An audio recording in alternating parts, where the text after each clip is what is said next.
वाराणसी के ज्ञानवापी मूलवाद यानी 1991 लॉर्ड विश्वेश्वर बनाम अंजुमन इंतजामिया को लेकर वाराणसी के जिला न्यायालय कोर्ट नंबर 14 में सुनवाई लगातार जारी है। फिलहाल इस मामले में जो शीर्ष अदालत है उन्होंने भी स्पष्ट कर दिया है कि 6 महीने की अवधि के दौरान इस पूरे मामले का निस्तारण करना चाहिए।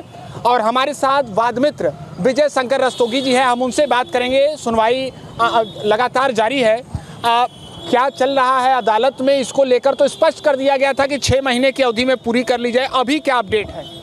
देखिए, माननीय उच्च न्यायालय इलाहाबाद का फैसला जब आया और उनके द्वारा यह आदेशित किया गया इस lower court means FTC senior division Varanasi को कि 6 महीने के बाद इस वाद का अंतिम निस्तारण कर दिया जाए। लेकिन इस मैंडेट के आने के बाद कुछ जयचंदी हिंदुओं के द्वारा इस केस की कार्यवाही आगे प्रोसीड न करे, इसके लिए उनके द्वारा एक के बाद एक एप्लीकेशन इसमें पक्षकार बनने का दिया जाने लगा, जिससे वाद विलंबित होने लगा। और एक दरखास्त खारिज होने के बाद दूसरा खारिज होने के बाद तीसरा खारिज होने के बाद चौथा, इस प्रकार से एप्लीकेशंस दे करके इस मूल वाद की कार्यवाही को विलंबित किया जा रहा है। अभी कोर्ट नंबर 14 में एक प्रार्थना पत्र जो मुख्तार अहमद अंसारी ने दिया था, जो लोहता के निवासी हैं, वो वाद में पक्षकार बनना चाहते थे, उनकी एप्लीकेशन FTC कोर्ट ने खारिज कर दिया, जिसका revision court number 14 ADJ Varanasi के यहाँ जो है वह बहस हो रही है।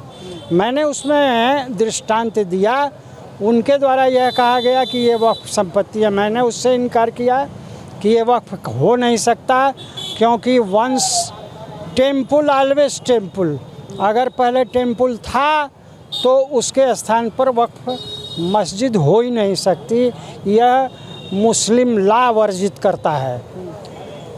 वक्फ बोर्ड में जो इसका रजिस्ट्रेशन कराया गया वह वक्फ कमिश्नर के फर्जी आदेश से कराया गया। वक्फ कमिश्नर ने अपेंडिक्स 8 और 9 के आधार पर अपना रिपोर्ट वक्फ एक्ट 1936 के अंतर्गत नहीं फाइल किया था वक्फ बोर्ड में, और उसको यह एफिडेविट के माध्यम से जब यूपी सुन्नी सेंट्रल वक्फ बोर्ड से पूछा गया कि किसके आधार पर यह रजिस्टर्ड है, तो उन्होंने कहा कि एक हमारे यहाँ रजिस्टर मेंटेन है, प्राइवेट रजिस्टर, जिसमें यह संपत्ति लिखी थी कि यह वक्फ है। इसके आधार पर हमने रिपोर्ट करा दिया और यह दर्ज हो गया। तो सुप्रीम कोर्ट की 3 जजेस की माननीय पीठ ने यह निर्धारित किया है कि ये सब इनवैलिड है। तो क्या ज्ञानवापी जिसको ये वक्फ संपत्ति का दावा करते हैं वो पूरी तरह से निराधार है? और वक्फ है ही नहीं है, माननीय उच्चतम न्यायालय द्वारा घोषित किया जा चुका है। और भी वाराणसी में संपत्ति है कि ज्ञानवापी की? वाराणसी में माननीय उच्चतम न्यायालय ने ये पाया कि कुल 245 वक्फ संपत्तियां भी वक्फ नहीं है। 240 से 245। अच्छा, और ये किस सन में उच्चतम न्यायालय ने स्पष्ट किया? 1982 में। 1982। अभी आप जिक्र कर रहे थे कि कुछ अन्य मामलों की वजह से भी आपका जो मूल वाद है वो प्रभावित हो रहा है, क्या वजह है? मैं समझता हूं कि कुछ जयचंदी हिंदू इसको आगे नहीं बढ़ने देना चाहते, वे मुसलमानों के साजिश में हैं, इसलिए इस वाद की कार्यवाही को आगे नहीं बढ़ने देना चाहते, न फैसले की ओर जाने देना चाहते हैं। यही कारण है कि विलंबित हो गया रहा।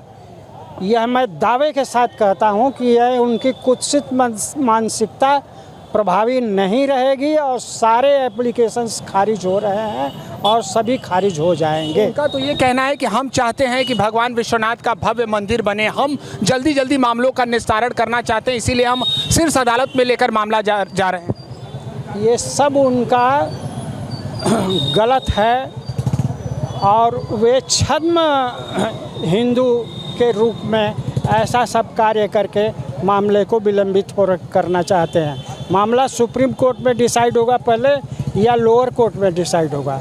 पहले लोअर कोर्ट में डिसाइड होगा, तब हाई कोर्ट जाएगा, तब सुप्रीम कोर्ट जाएगा। सीधे सुप्रीम कोर्ट डिसाइड नहीं करेगी। यानी अंतिम सवाल रस्तोगी जी, यानी आप इशारा कर रहे हैं सिंगार गौरी मामले को लेकर जो पक्षकार हैं, जो अधिवक्ता हैं उनको, जी हाँ, उन्हीं को, यानी उनकी वजह से कहीं ना कहीं आपका मूल वाद प्रभावित, वही लोग प्रभावित कर रहे हैं। और अगर वो न प्रभावित करते तो मामले की दिशा कुछ और होती। तो मामले की दिशा ये होती कि दोनों पक्षों का एविडेंस आ जाता, मौखिक साक्ष्य हो जाता, जीरा हो जाता, बहस हो जाती और निर्णय हो जाता। शुक्रिया बातचीत के लिए। तो ये थे हमारे साथ मूलवाद के, ज्ञानवापी मामले के मूलवाद के वाद मित्र विजय शंकर रस्तोगी जी, जिन्होंने स्पष्ट कहा कि इस मामले का जल्द से जल्द निस्तारण हो, ये इनकी प्राथमिकता है और लगातार वाराणसी के अदालत में इसकी सुनवाई जारी है।